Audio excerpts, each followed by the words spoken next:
Hola, esta es la tercera sesión destinada a discutir sobre cuerpo, género y sexualidad en la identidad.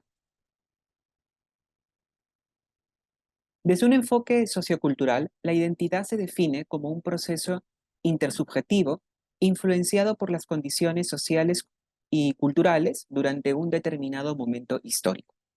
La identidad en este sentido es una construcción, ¿no? Porque, por un lado, es una formación que no depende enteramente del individuo, sino de la influencia de fuerzas sociales, y, por otro lado, es una formación donde interviene la capacidad individual, es decir, la agencia individual y colectiva, ¿no? Las interrelaciones y los agenciamientos intersubjetivos. Para cada individuo, el género, el cuerpo y la sexualidad, estos tres elementos, se van a encontrar interrelacionados de maneras complejas.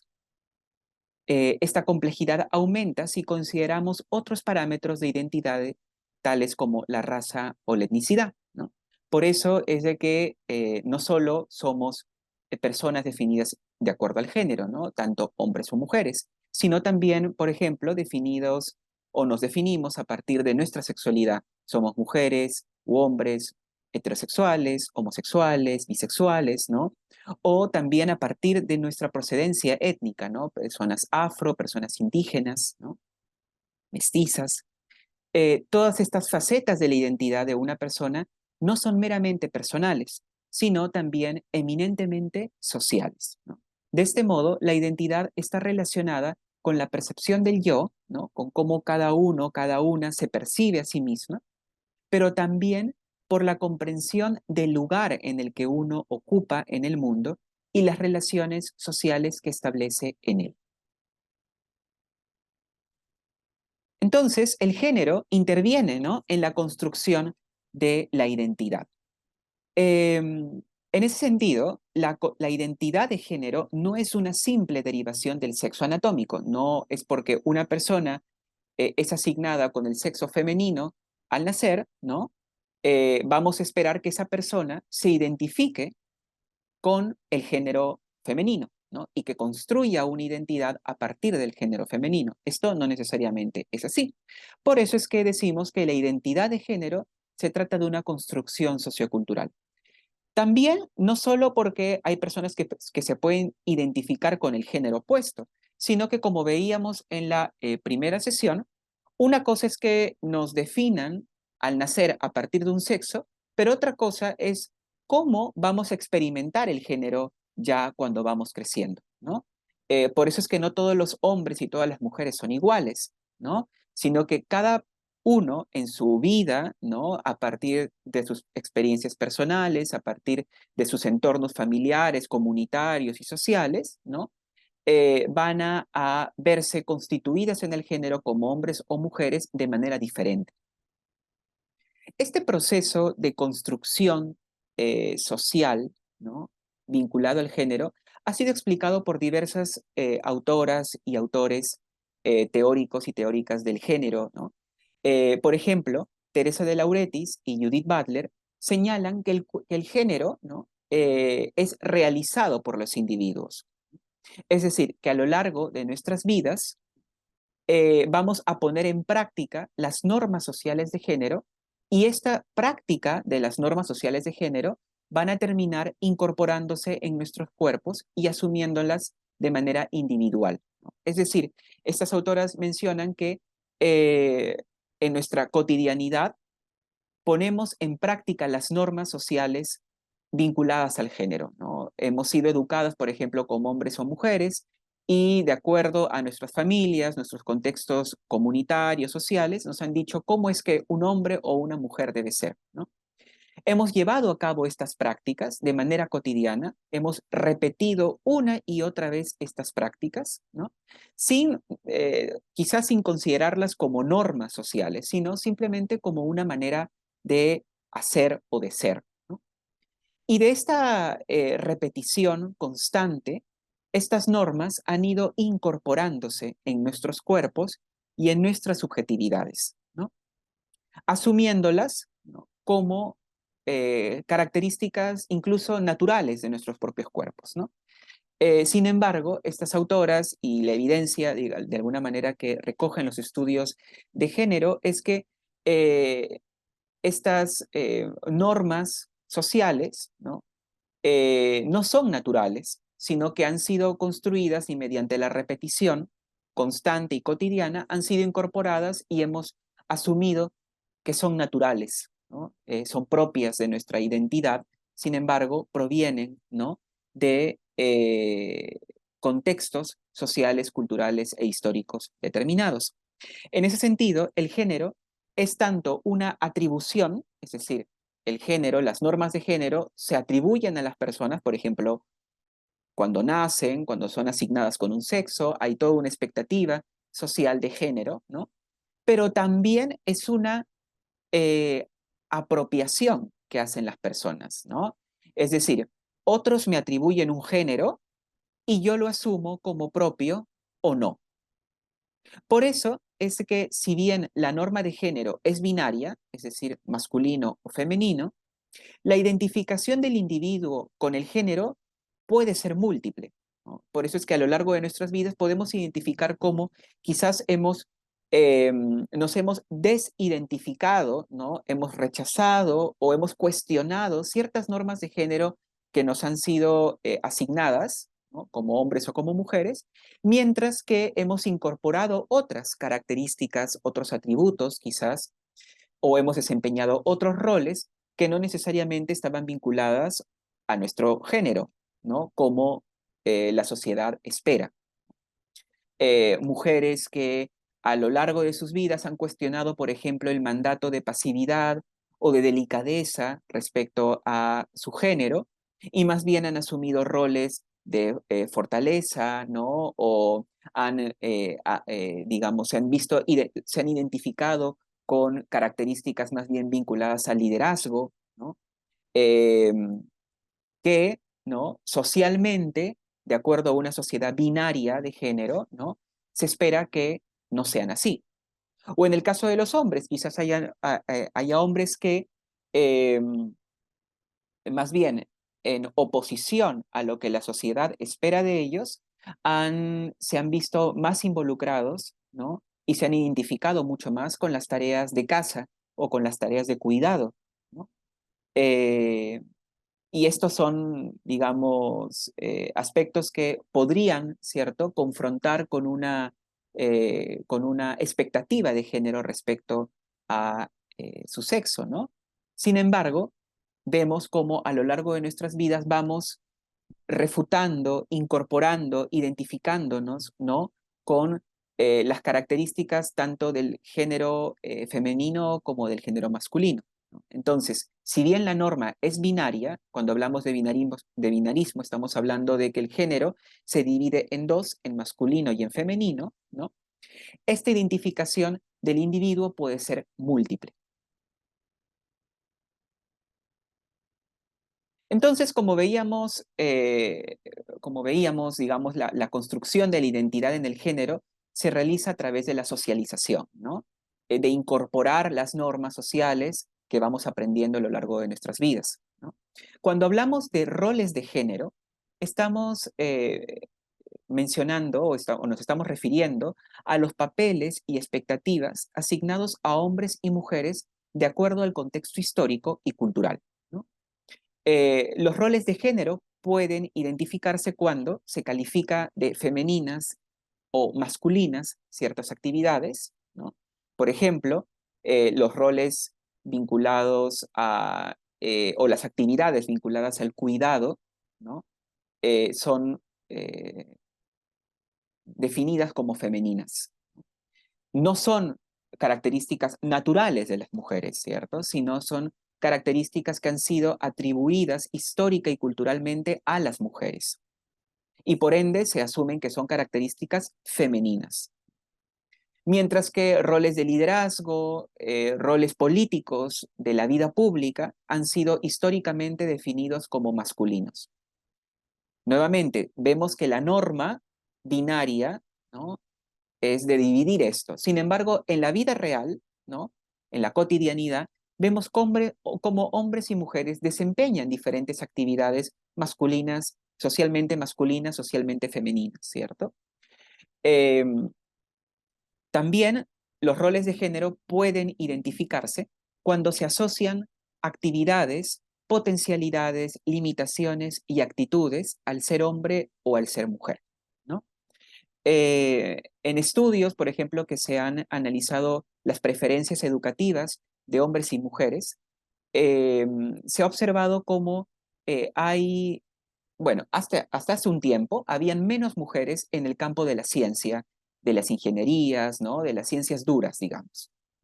Eh, y esto durante mucho tiempo se asumió que era por características biológicas de las mujeres, ¿no? Sin embargo, los estudios han demostrado cómo más bien la educación, ¿no? Y la socialización han influido mucho en las decisiones educativas de las mujeres, ¿no?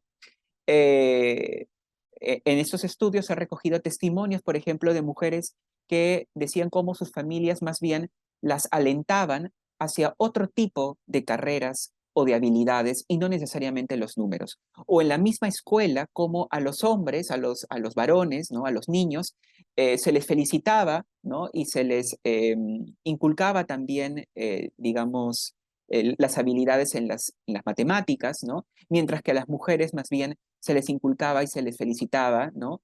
Respecto a las habilidades en las letras, ¿no? Entonces vemos cómo no son características naturales, ¿no? Sino que son aprendidas y son potenciadas también por las instituciones y el entorno. Esto puede limitar efectivamente el ejercicio y el desarrollo personal de los individuos, ¿no? Eh, Encauzándolos, ¿no? Necesariamente en una u otra opción, ¿no? Los roles de género también pueden identificarse cuando se espera que hombres y mujeres desempeñen o cumplan tareas diferentes, ¿no?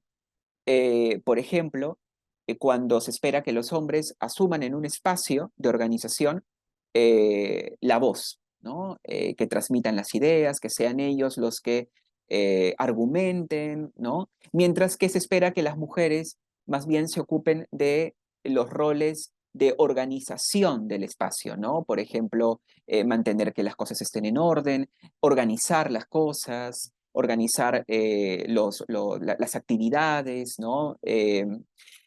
Ahora, vemos que, digamos, ambos roles, ambas tareas son igual de importantes, ¿no? Pero en nuestra sociedad, ¿no?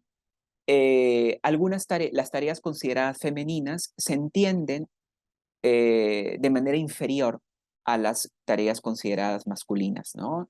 Em, por eso es que hombres que digamos, desempeñan tareas de cuidado, ¿no? Actividades de cuidado, se les llama de determinadas maneras, ¿no? Que de alguna manera son consideradas insultos, porque estarían de alguna manera, eh, digamos, cuestionando su rol masculino, ¿no? Mientras que a mujeres también que deciden, ¿no? Incursionar en el ámbito público, en la vida pública, a lo largo de sus vidas quizás van a enfrentarse a apelativos, eh, cuestionamientos, ¿no? Sobre su feminidad, ¿no? Eh, ¿Por qué? Porque digamos, las actividades femeninas y las actividades masculinas no solo eh, digamos, son así, sino que están ordenadas de manera jerárquica, ¿no?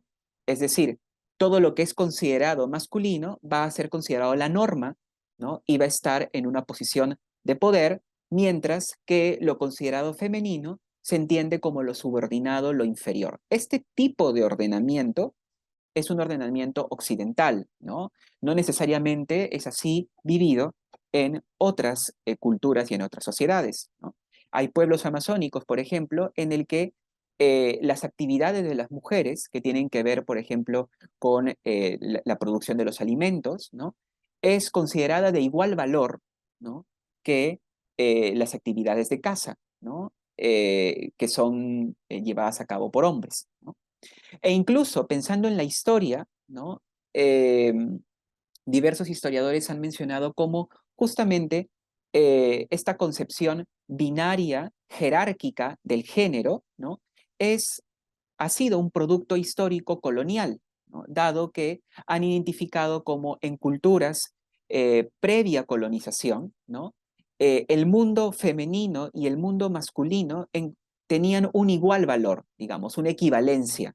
Tanto el universo femenino como el universo masculino tenían eh, una realidad ontológica diferenciada, un valor, ¿no?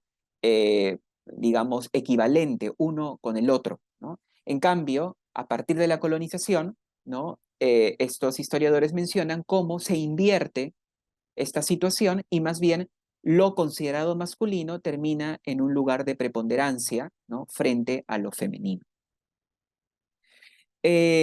Los roles de género también pueden identificarse cuando una misma actividad adquiere un estatus diferente en función al género de la persona que lo realiza.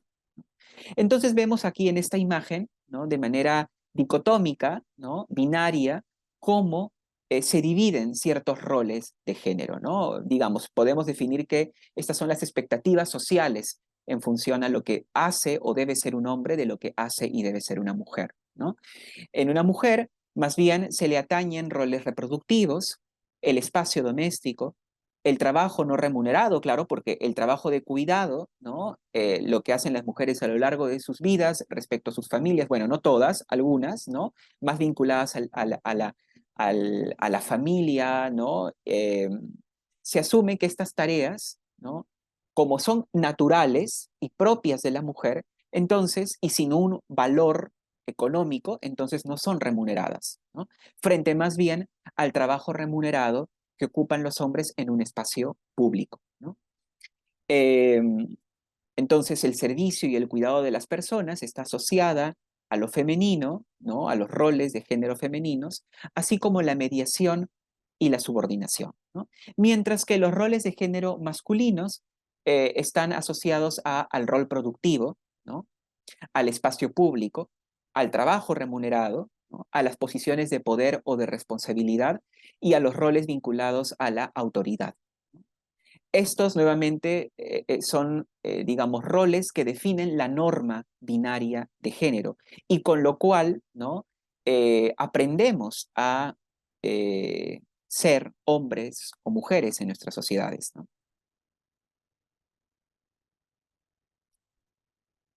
Como veníamos diciendo, si bien la norma de género es binaria, ¿no? Y se espera que una persona asignada con un sexo al nacer, su género corresponda con ese sexo asignado al nacer, vemos en la realidad, ¿no? Y esto ha sido estudiado por historiadores y científicos sociales, ¿no? Que en diferentes momentos históricos, ¿no? Y en diferentes culturas, las personas han cuestionado esta correspondencia, ¿no?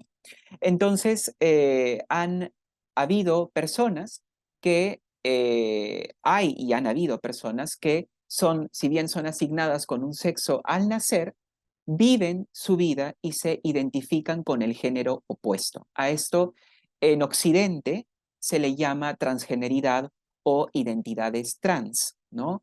Personas trans. Se trata de personas que transforman su apariencia y viven de acuerdo a las expectativas y roles asignados al género opuesto. En algunos casos, estas identidades se encuentran reconocidas legalmente y socialmente, como por ejemplo en el caso de la India, las hijras, ¿no? Es una categoría, ¿no? Eh, digamos, de un tercer género. Eh, En la actualidad, digamos, en Occidente, el término transgeneridad se usa como un término paraguas, ¿no? Un término que asocia una diversidad de experiencias sexogenéricas o formas de vivir el género, ¿no? Las cuales no necesariamente toman como referente a la anatomía.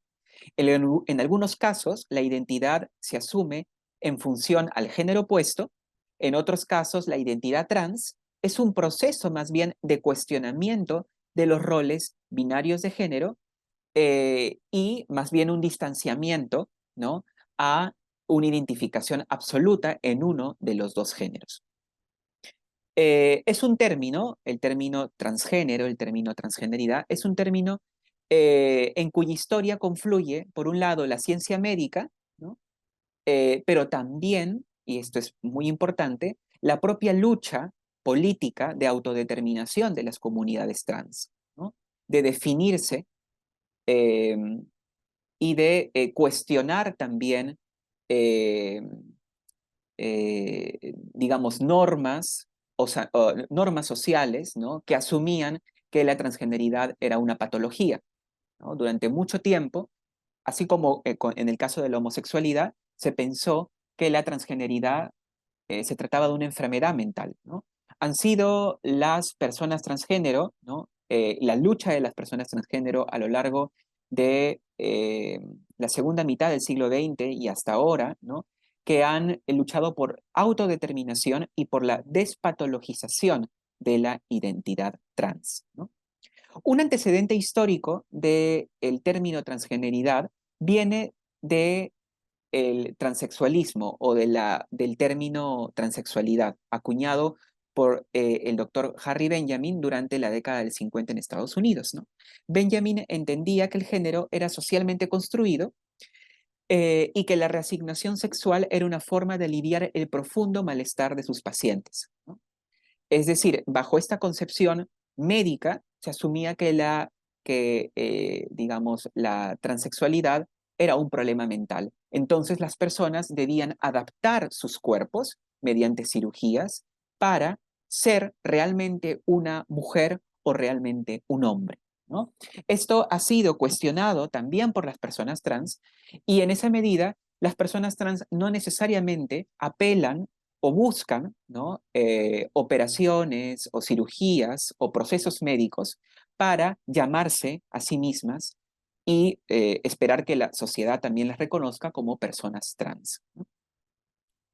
Alrededor del mundo, como veníamos diciendo, surgen movimientos de personas trans que luchan por el reconocimiento, el cuestionamiento de las normas de género y la violencia que viven producto de esta norma binaria de género, ¿no?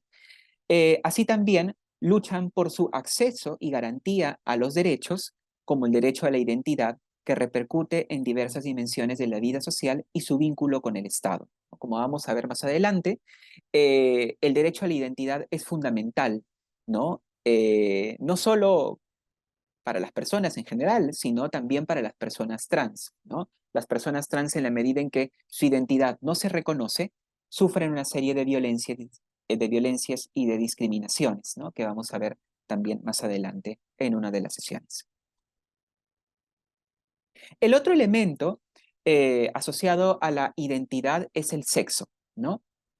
Em, el sexo ha sido definido, ¿no? Como un criterio médico que busca clasificar a los hombres, a las personas, a los individuos en hombres o mujeres, ¿no? De manera específica, se trata del sexo anatómico, es decir, de los genitales, ¿no? Ese es el criterio con el que, digamos, los médicos definen lo que es el sexo de una persona.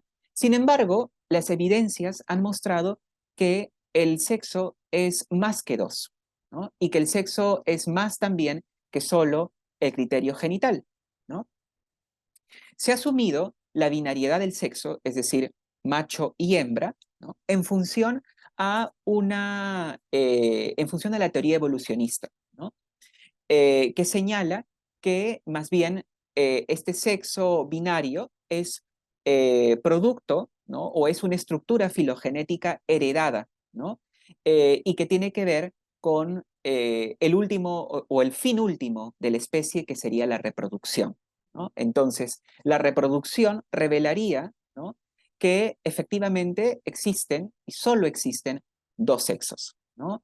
Eh, macho y hembra. Sin embargo, diversos estudios provenientes de la biología han señalado que el sexo está compuesto más bien por múltiples variaciones entre sus diferentes elementos, no solo entre los elementos anatómicos, sino los hormonales, ¿no? O los cromosomáticos. Entonces, en vez de entenderlo únicamente como dos, ¿no? Macho o hembra, deberíamos asumir el sexo en términos de grado de diferencia y de continuo, ¿no? Esto lo menciona, por ejemplo, la bióloga Anne Fausto Sterling, ¿no? Em, Esto se ha evidenciado de la experiencia de las personas intersexuales, ¿no? Como dijimos en la primera sesión, las personas intersexuales son personas cuyas anatomías, cuyos cuerpos no calzan estrictamente en lo que la sociedad define como masculino o femenino. Han sido personas que durante mucho tiempo se las llamó hermafroditas, ¿no? Pero que ellas reclaman, ¿no?, el término intersexual como un término también de autodefinición, ¿no? El problema es de que cuando las personas intersexuales nacen, cuando se define, ¿no?, cuando de acuerdo al criterio médico binario, no se puede definir a esta persona ni como de sexo masculino ni como sexo femenino. El problema es que estas personas son sometidas a una serie de operaciones y de cirugías que son consideradas violentas, que son violentas, ¿no? Eh, Son modificaciones médicas e intervenciones psiquiátricas que intentan encauzar y moldear el cuerpo de acuerdo a expectativas sociales, de acuerdo al sexo binario, ¿no? Estas intervenciones quirúrgicas y psiquiátricas son cruentas para los individuos, ¿no? Y son consideradas violaciones a sus derechos. Eh, entonces, sus existencias, la existencia de las personas intersexuales, desafían la concepción binaria del sexo.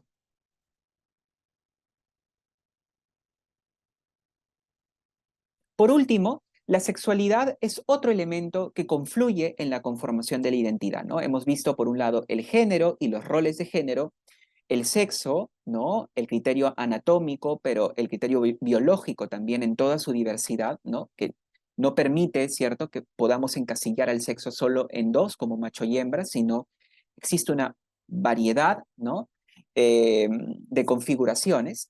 Y en este caso, en la sexualidad, también interviene esta como un elemento en la formación de la identidad, ¿no?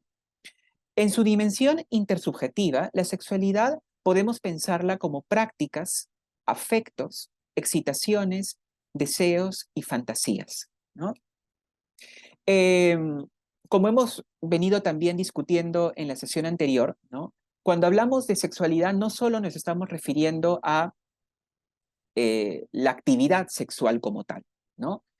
Eh, Más bien, la dimensión mental, ¿no?, de las representaciones son un aspecto muy importante en la sexualidad humana, ¿no?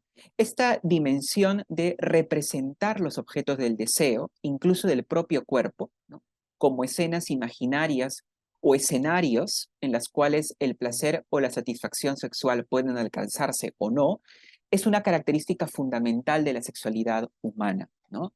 Estamos hablando de toda esta dimensión de la fantasía, ¿no?, de la dimensión de la psique, ¿no? En donde las personas representan sus objetos del deseo. Para Freud, la sexualidad es la más compleja y penetrante dimensión de la vida humana y consiste en deseos y fantasías a menudo intangibles, ¿no?, eh, que al ser inconscientes actúan en el cuerpo.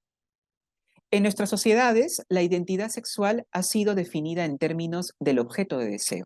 Es decir, nuestras identidades en torno a la sexualidad han sido definidas en función a la persona o al individuo por el cual sentimos deseo. Entonces, si sentimos deseo por una persona del sexo opuesto o del género opuesto, somos consideradas o nos identificamos bajo el término heterosexual, ¿no? Si sentimos atracción sexual y afectiva por personas del mismo género, somos consideradas y nos construimos como personas homosexuales, ¿no? O también, en el caso de la bisexualidad, puede ser afectos y atracción por personas del género opuesto o del mismo sexo. Sin embargo, en los últimos años han surgido también otras categorías de definición que vienen transformando la concepción de las identidades, ¿no? Como la asexualidad, personas en el que el deseo sexual no necesariamente termina siendo, ¿no?, un eje para la construcción de su identidad, ¿no? Personas asexuales o personas pansexuales, en el sentido en el que el género no es un criterio de identificación para sus propios deseos, ¿no? Entonces les puede gustar personas, hombres, mujeres o personas trans, ¿no? No definen su atracción, ¿no? No se sienten atraídas, digamos, por el género de la persona, sino por otras características que tiene la persona, ¿no? Entonces pueden verse atraídas por personas cisgénero o personas transgénero, ¿no? Em, las identidades sexuales entonces son producto de configuraciones sociales, culturales y económicas y también políticas, ¿no? Digamos que los términos que usamos, ¿no? Los significados que les atribuimos, las prácticas y relaciones que establecemos, no son asuntos solamente personales, sino dependen de los contextos históricos y sociales donde se llevan a cabo, ¿no? Por eso es que las maneras en las que nos relacionamos, ¿no? Los términos que utilizamos, cuando por ejemplo hacíamos mención que, ¿no?, antes del siglo XVIII, antes de ese periodo histórico, ¿no?, el término homosexualidad no existía como tal, ¿no? Es un término que surge a partir de la ciencia médica, ¿no?, como una manera de clasificar los comportamientos. Eh, Antes no existía este término, pero habían prácticas homosexuales, ¿no? Solo es que se utilizaban otros términos para dar cuenta de esas prácticas, ¿no? Eh, Asimismo, también los significados que atribuimos a lo que hacemos, ¿no?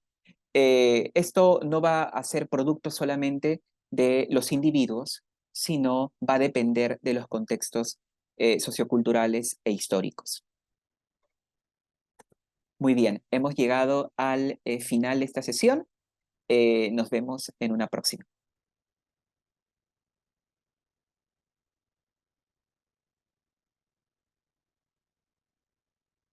Nos habla efectivamente de un cambio en cómo se ha ido construyendo las concepciones de sexualidad en la historia, ¿no? El Estado moderno, entonces, debe regular y administrar los cuerpos a través de técnicas que buscan la producción de cuerpos y poblaciones sanas, ¿no? Por eso es que disciplinas como la demografía, la sexología, empiezan, ¿no?, a construirse a partir del siglo XIX, ¿no? Junto con la emergencia, ¿no?, de los estados modernos, ¿no? De esta manera, el Estado va a empezar a intervenir de la sexualidad mucho más clara, de manera mucho más clara que antes, ¿no? Ya no solo va a ser la religión, sino es el Estado quien va a empezar a intervenir. De esta manera podemos entender que la sexualidad tiene una historia, ¿no? Eh, que la sexualidad es una construcción histórica, social y cultural. Muy bien, entonces hemos llegado al final de esta sesión. Nos vemos en el próximo video.